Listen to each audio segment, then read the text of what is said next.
Stanley Miller. Stanley Miller, okay? This is like in almost all the textbooks of biology. So they say that by doing some experiments, he placed some sparks inside the flask, which had methane, it had ammonia, and it had hydrogen and water vapor. So somehow he produced some amino acids. So he's trying to replicate something what happened in the primitive Earth. And amino acids which was produced in the flask, according to scientists, they are the building blocks of life. So what the scientists have concluded is that if amino acids could be produced, then life could have evolved that way. So there is like the common theme within the textbooks. But here is the refutation of that. Let's hold off right there. We're going to have the refutation of that argument when we come back here in the Dean Show.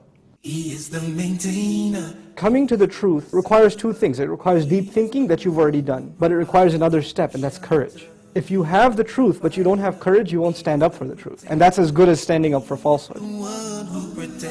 I would say this thing that you just told me, it's not in the scripture. And they would say, a marginal note added by a scribe, yeah, okay, we know that. And I would be thinking, if you know this is not the Bible, why are you preaching it as if it's gospel truth?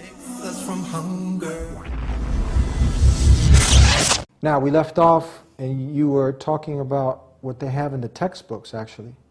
Is that what is the scientist, what's his name? Stanley Miller. Stanley Miller. Now, yes. They have these in the high schools or biology books in schools and colleges. That's what they teach. That's what they teach. They teach that life somehow started by inanimate objects, and due to this experiment, it proved that life could come about. So the public institutions, they're promoting this idea of evolution or yes. atheism. Wow. But the refutation, Brother Eddie, for this would be, when scientists have tried to replicate how the Earth was in prehistoric times, they have found out that Stanley Miller, he tinkered with the gases. He did not place the right amount and the right nature of gases. Yes. That is how he came about to be the amino acids. But if they placed carbon dioxide, if they placed nitrogen, and if they placed water vapor, the way that original Earth was, they did not produce anything at all. Now this has scientifically been refuted. Yes, it came in the Science magazine, 1995. Yes. It came in the Discovery magazine. It came in the Earth Journal. All of them, they refuted the experiment of Stanley Miller. But they're still promoting it. They're still promoting This it. is ironic. You could go to any bookstore or any high school or any college, you will find that in there, unfortunately. Okay, so this was number 5. Now we're going to be going to number 4 of the top 5 arguments for the existence of the Creator of the heavens and earth. Number 4, take it away. Number 4 has to do with biochemistry. Now suppose if you're traveling from Europe to United States of America. You just cannot travel, you have to have certain documents. And you have to enter through certain port of entry. And there would be some police, some guards standing up there, they will check your documents. So you have to have something. And once you land at the airport, you have to go to your house, you have to have some transportation.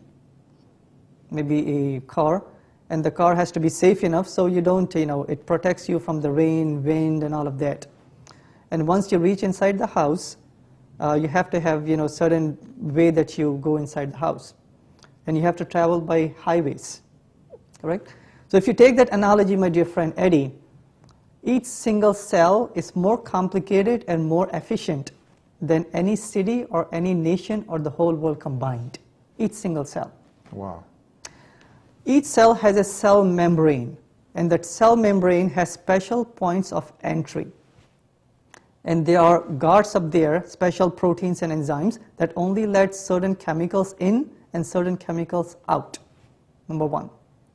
For those chemicals that are taken in, they have to go to their destination. So there are special highways which are called as cytoskeletons within the cell. Just imagine this. And then those cells, they have certain semis or certain trucks that takes those chemicals to their proper destination.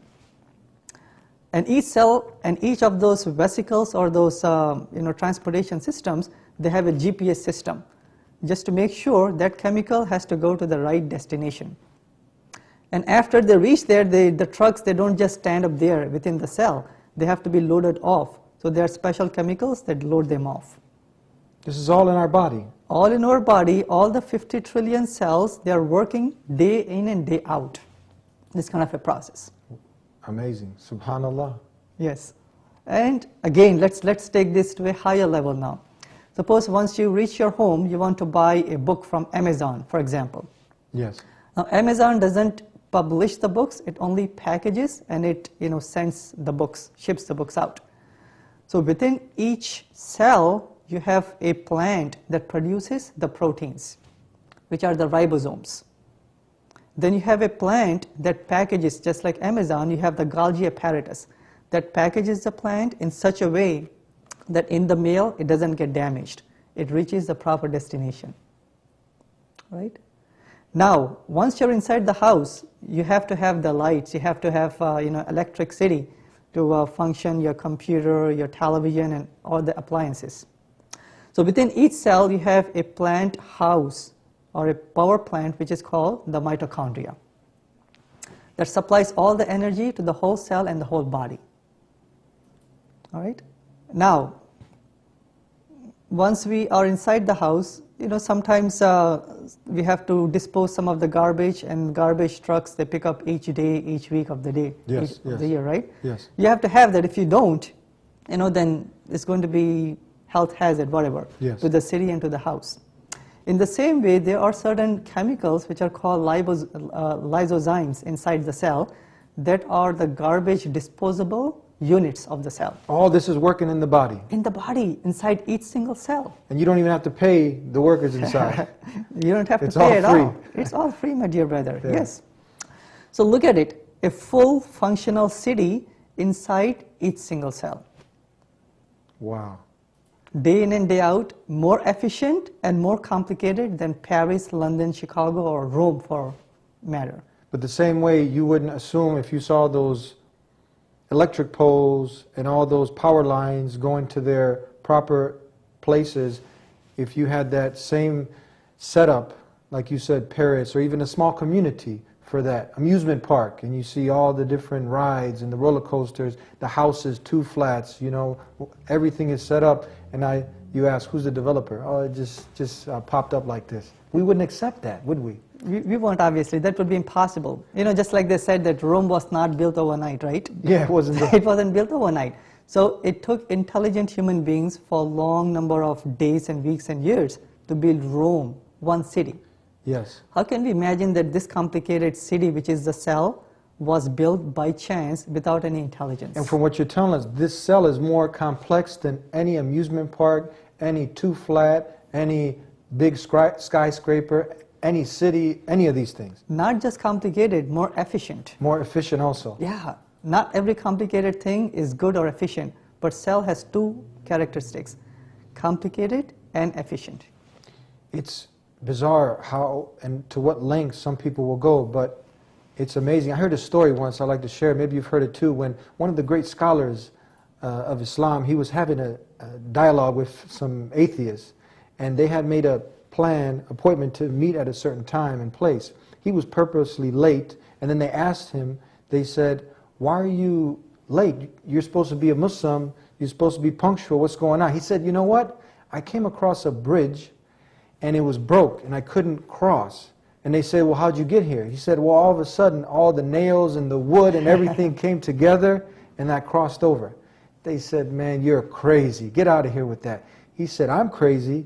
He said, what about you? Look at this universe and everything in it and the cells like you're mentioning, and you're saying this came by chance? You're the one that's got something loose, not me.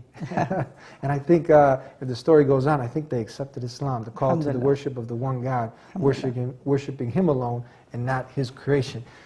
So we will actually, go ahead, Dr. Sabeel. Yeah, so before we go to point number 3, let me finish up with point number 2, inshallah. Before we go to point number Yes. 2, we're going to take a break. They're signaling that we have to go to a break, and we'll come back, God willing, to cover point number 2 here on the Deen Show with Dr. Sabeel. I just want to say, very simple message. He is the maintainer. One of the beautiful things about our religion of Islam is the emphasis on direct ritual and prayer to God directly. There is no intermediary. The lights will go on after the party, and the party will end. It's very